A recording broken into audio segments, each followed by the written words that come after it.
Assalamualaikum warahmatullahi wabarakatuh, sahabat kuliner semuanya.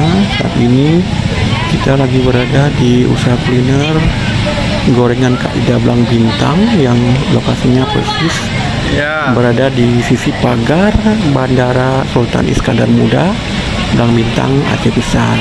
Dan ini suasananya saat sore hari, terlihat ramai diserbu para pelanggan setia gorengan Kak Ida ini. Sekira suasananya mirip pesta perkawinan.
Enten, baju je deh.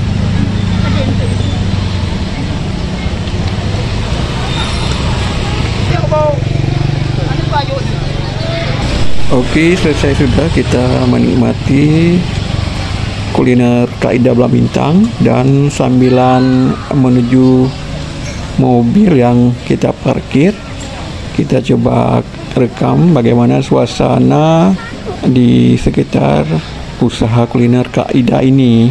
Bisa kita lihat ini sangat banyak kendaraan yang terparkir di sisi kiri dan kanan jalan, baik kendaraan roda 2 maupun kendaraan roda 4. Ini menggambarkan begitu membludaknya masyarakat yang ingin mencicipi gorengan Kak Ida Blang Bintang ini. Memang sangat luar biasa, sudah terkenal di daerah Aceh Besar dan Banda Aceh.